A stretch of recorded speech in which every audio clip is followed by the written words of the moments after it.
afternoon. You're watching the English newscast here on Future Television. I'm Linda Tamim, and these are today's top stories. Sukin removes garbage after it accumulated on the streets of Beirut, reportedly dumping it in rented land in Karantina.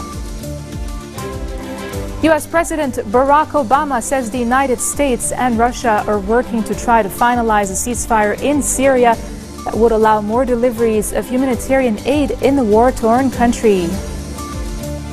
And Turkey sends more tanks into northern Syria to the west of the border town of Jarablus, seized from ISIS last week.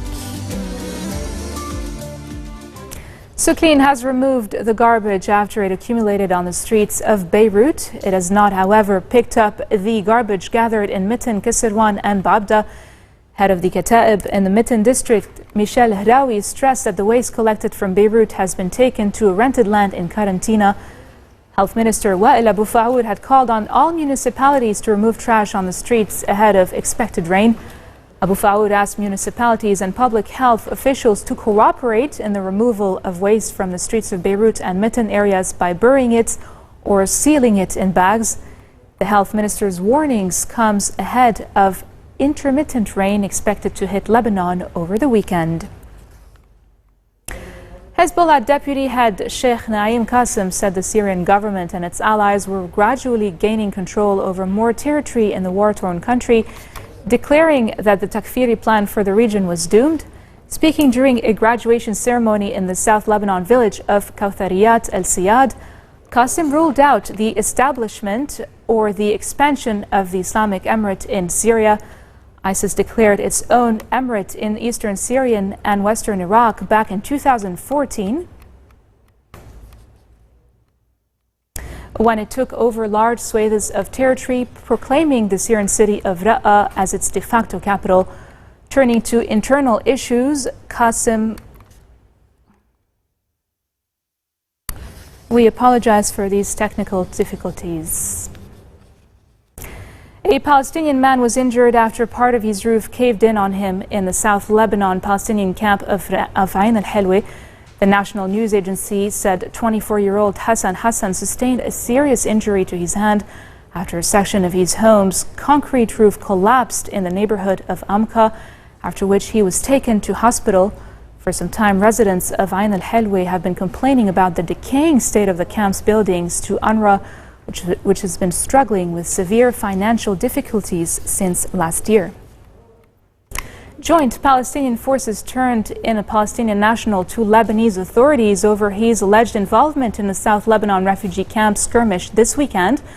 The national news agency said Palestinian security forces in the Mia camp near Sidon handed Musa Ismail A'el over to Lebanese military intelligence for taking part in clashes on Saturday. No further details on the incident were given. A 16-year-old boy went missing more than a week ago in the western Bekaa Valley. Man Saleh Abu Ghanim reportedly left his home in the village of Manada on Friday, August 26th, and hasn't been heard from ever since. The circumstances of the incident remain unclear. Resigned Justice Minister Ashraf Rifi officially requested that Syrian ambassador to Lebanon be expelled and that a pro-Syrian party be dissolved over the 2013 Tripoli mosque bombings. In his request to cabinet to expel Ali Abdul Karim Ali, Rifi also asked the government to file a complaint against Damascus with the United Nations. The request comes 2 days after a court accused Syria of being involved in the Salam and Taqwa mosque in Tripoli bombings, which killed more than 40 people and wounded hundreds of others. Rifi also requested from Interior Minister Nuhad al-Mashnouk to dissolve the Arab Democratic Party, the head and members of which Rifi said were involved in the bombings, and for giving refuge to the attackers. The resigned official also asked Mashnouk to take legal action against the pro-Syrian Islamic Unity movement, saying it was operating illegitimately.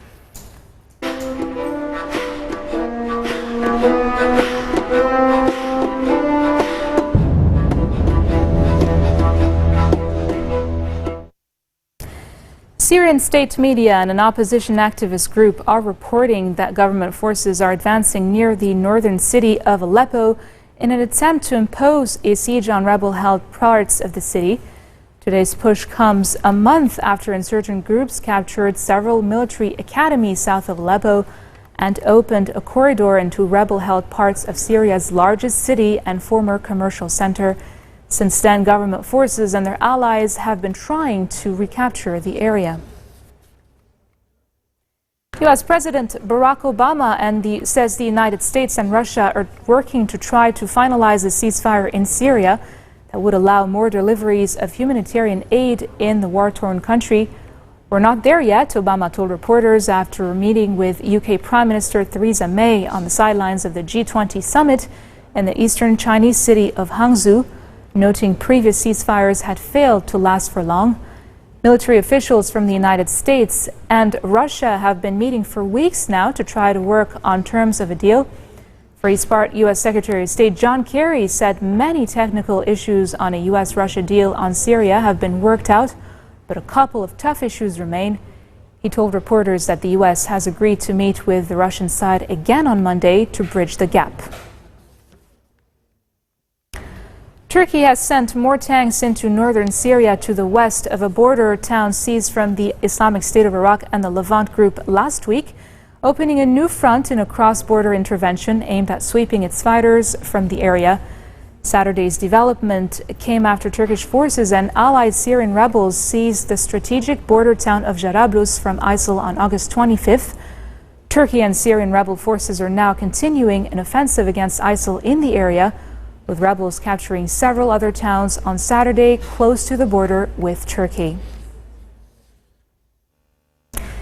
Pope Francis declares Mother Teresa of Kolkata a saint. That's coming up next. Stay with us.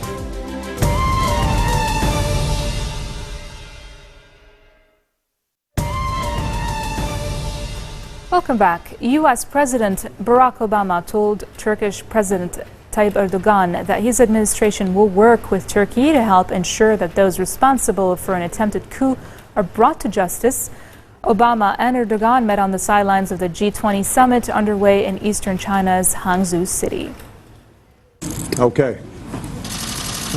This is the first opportunity that I've had to meet face-to-face with President Erdogan since the terrible attempted coup that took place in July.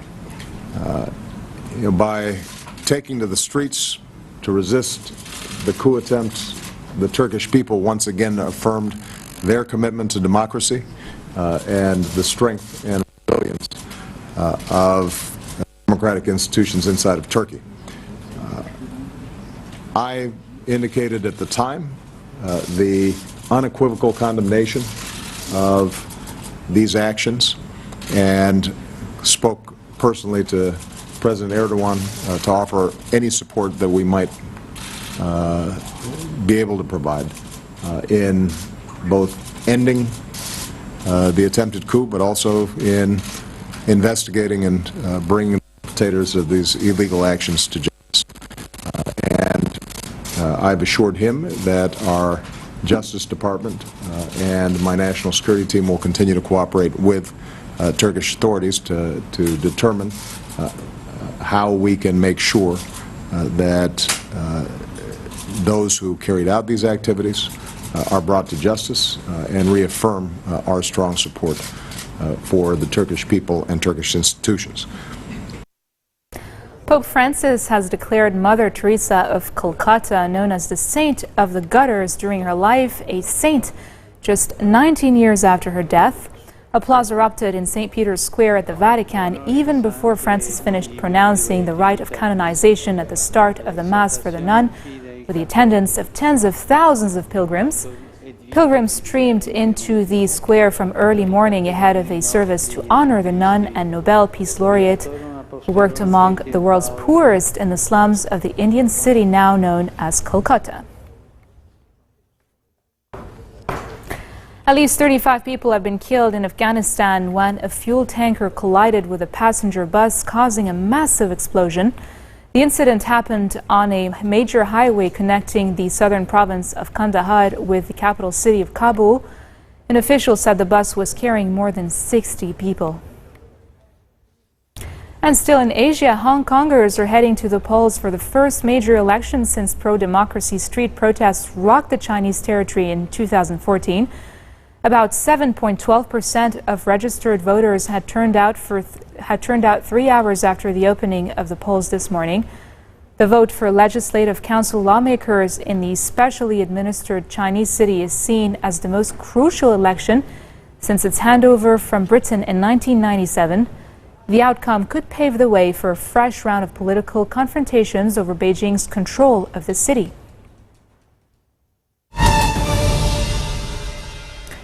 U.S. Republican presidential candidate Donald Trump promised African Americans prosperity and jobs on Saturday in a visit to a black church in Detroit.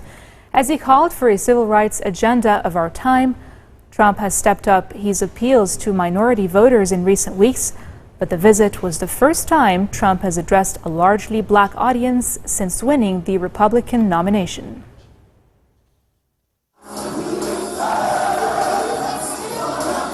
Nothing is more sad than when we sideline young black men with unfulfilled potential, tremendous potential. I met some people this morning that were incredible people, and they're looking for jobs. These are incredible people, young people. Our whole country loses out when we're unable to harness the brilliance and the energy of these folks. We're one nation. And when anyone hurts, we all hurt together, and that's so true, so true. We're all brothers and sisters, and we're all created by the same God. We must love each other and support each other, and we are in this all together, all together. I fully understand that the African American community has suffered from discrimination, and that there are many wrongs that must still be made right. They will be made right. I want to make America prosperous for everyone. I want to make this city the economic envy of the world. We can do that. We can do that again. There is perhaps no action our leaders can take that would do more to heal our country and support our people than to provide a greater platform to the black churches and churchgoers. You do right every day by your community and your families. You raise children in the light of God. I will always support your church, always, and defend your right to worship. Christian faith is not the past, but the present and the future.